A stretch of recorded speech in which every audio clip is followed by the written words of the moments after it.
మహామంగళహారతి చాలా ప్రత్యేకంగా జరుగుతుంది.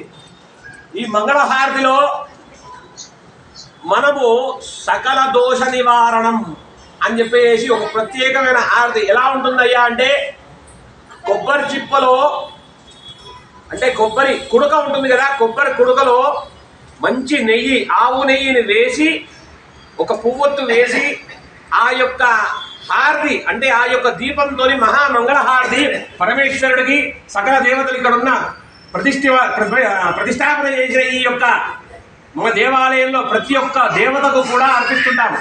తర్వాత మంత్రపుష్పము ప్రతిరోజు కూడా. కావున ఎవరైతే 45 రోజులు ఈ యొక్క మంగళహారతిలో పరమేశ్వరుని యొక్క మంగళహారతి తీసుకొని పరమేశ్వరుని ఈ యొక్క దర్శనం చేసుకుంటారో వారికి నవగ్రహ దోషం అంటూ ఏదీ ఉండదు.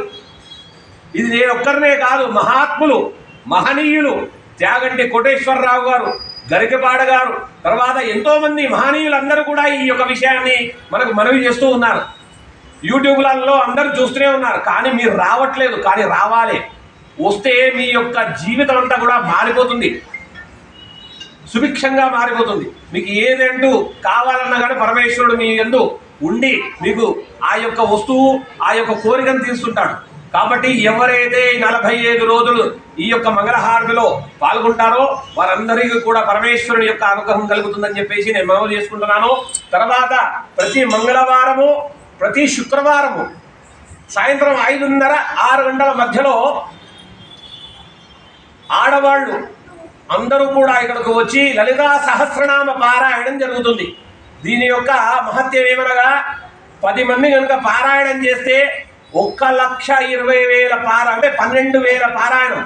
12,000 అంటే మనకు నెలకు ఎంత సంఖ్య అవుతుంది? సంవత్సరానికి 1,20,00,000 నామాలు అవుతున్నాయి. ఇక్కడ ఒక బ్రాహ్మణుడు నాకు ఈ యొక్క లెక్క చెప్పి 10 పుస్తకాలు నాకు దేవాలయానికి డొనేట్ చేసి వెళ్ళాడు.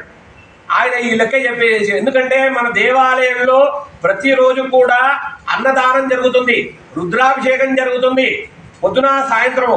దాని తర్వాత రుద్ర హవనాలు జరుగుతాయి, చండీ హవనాలు జరుగుతాయి, సత్యనారాయణ స్వామి వ్రతం ప్రతి పున్నమ కూడా జరుగుతూ ఉంటుంది. ఈ ప్రతి మంగళవారము మరి ప్రతి శుక్రవారం కూడా ఆడవాళ్ళందరూ కూడా వచ్చి లలితా సహస్రనామ పారాయణం చేస్తారు. ఇదంతా కూడా దైవికంగా పరమాత్మ మన యందు కృపా కటాక్షంతో మనతోని ఇవన్నీ కూడా కార్యక్రమాలు నెరవేర్చుకుంటున్నారు, చేయించుకుంటున్నాడు. కావున భక్తమాయుషులందరూ కూడా మీరు ఒక్కరే కాకుండా మనం అందరం కూడా సుభిక్షంగా ఉండాలని చెప్పేసి పరోపకారం ఇదం శరీరం. మనం ఒక్కరం బాగుపడితే సరిపోయింది అని అనుకోకూడదు. రాజకీయ నాయకులు అలా అనుకుంటే మనం అందరం ఇలా ఉండవు. అందరం కూడా బాగుపడాలి, అందరికి కూడా ఈ విషయం తెలియాలి.